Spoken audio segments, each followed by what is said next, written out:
Bismillahirrahmanirrahim. Assalamualaikum warahmatullahi wabarakatuh.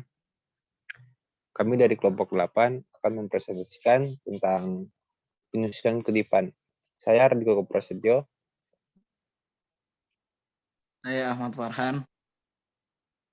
Saya Chandra Nurcahyono.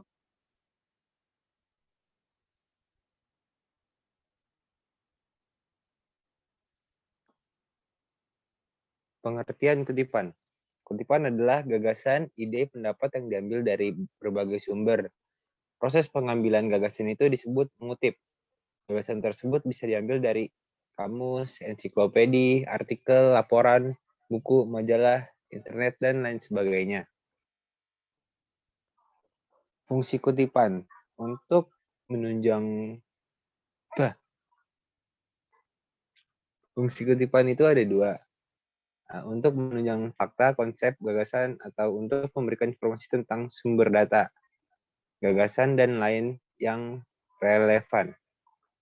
Untuk memberikan kedua, untuk memberikan penjelasan penambahan tentang suatu masalah yang dikemukakan dalam teks atau menjelaskan definisi istilah secara cermat. Tujuan penyusunan kutipan, yaitu ada 3, sebagai landasan teori untuk tulisan kita, sebagai penjelasan, bisa juga sebagai penguat pendapat yang kita kemukakan.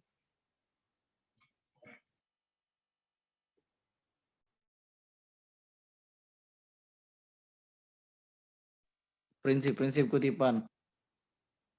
Yang pertama, penulisan jangan terlalu banyak mengutip sehingga tulisan yang disusun menjadi suatu himpunan kutipan.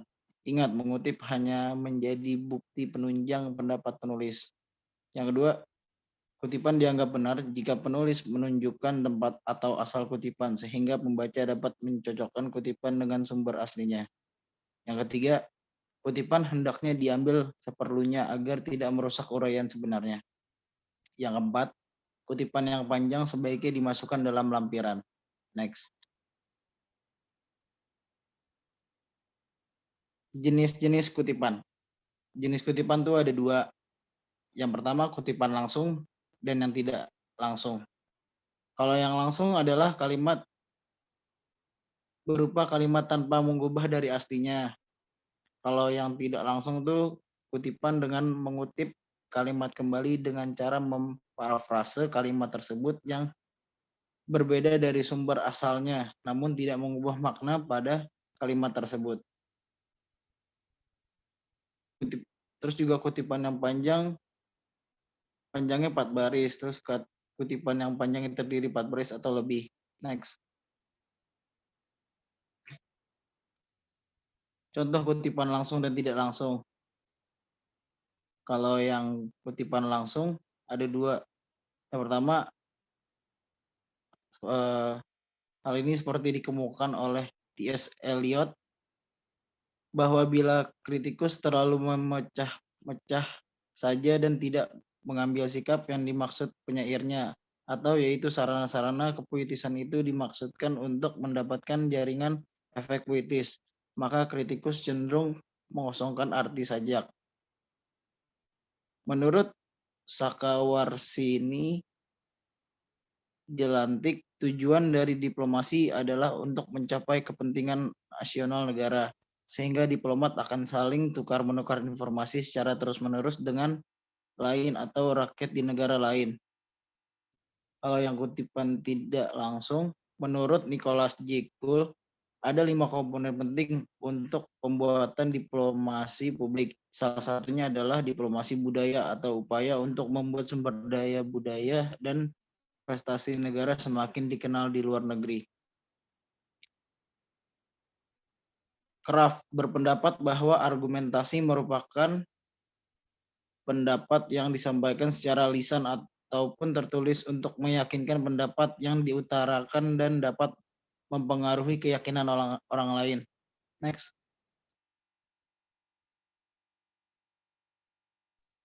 Etika pengutipan. Dalam tata cara mengutip karya orang lain, kita setidaknya harus memperhatikan aturan atau tata cara yang berlaku.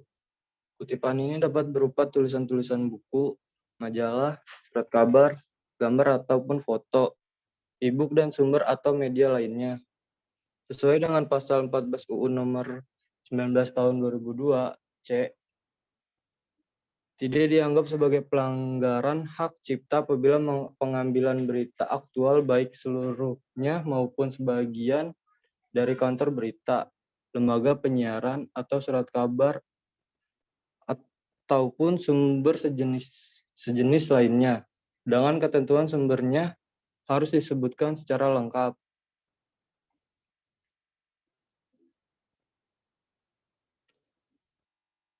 Cara membuat kutipan.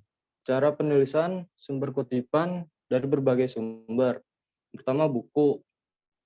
Judul buku dicetak, judul buku yang diikuti informasi, subjudul, jilid, edisi, disisipkan, koma atau titik. Informasi diapit tanda kurung dengan nama kotak. Diikuti titik 2, penerbit diikuti koma dan tahun. Setelah kurung tutup diberi koma. Penerbitan pemerintah, lembaga organisasi. Nah, judul penerbit diberi garis bawah. Data tentang penerbit, tanggal, bulan, setahun diapit tanda kurung. Nomor halaman bisa disingkat halaman atau H. Surat kabar, macam tulisan atau nama pengarang jika ada, judul berita atau karangan, nama surat kabar, data tentang penerbit, bagian jika ada, nomor halaman, kolom jika ada. Artikel dalam jurnal, nama pengarang, judul artikel diikuti tanda petik. Nama jurnal dicetak miring, nomor volume, nomor halaman, tempat, bulan, dan tahun penerbit, nomor halaman. Terjemahan, nama pengarang, judul asli buku atau judul terjemah, penerjemah bisa disingkat TERJ, nama kota, penerbit, tahun, nomor halaman.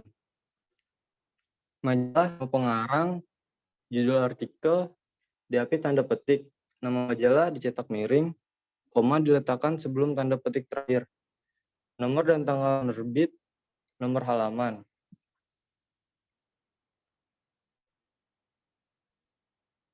Contoh kutipan.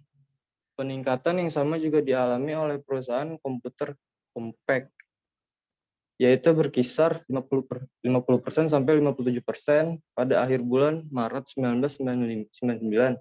Sebagaimana diutarakan oleh Direktur PT Compact Komputer Indonesia BT Lim. Peningkatan penjualan komputer compact sebesar 200% selama 3 bulan per tahun pertama tahun 1999 disebabkan oleh kegiatan komputerisasi untuk menghadapi Y2K dan segmen bisnis lainnya.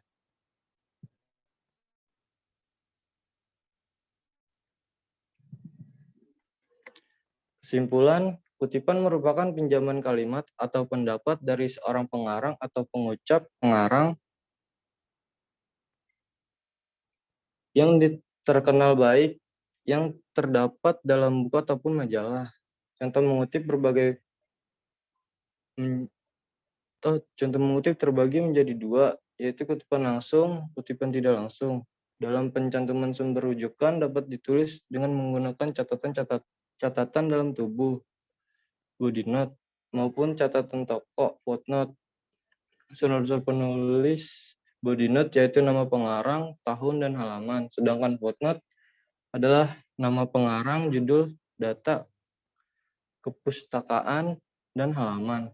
Mengutip dapat dilakukan dengan 4 cara, yaitu menerangkan kutipan, memperkuat gagasan dengan kutipan, menyimpulkan beberapa kutipan, dan membandingkan beberapa kutipan.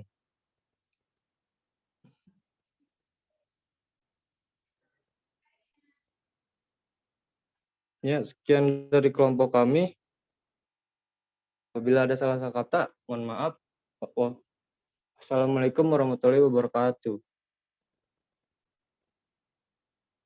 Waalaikumsalam warahmatullahi wabarakatuh.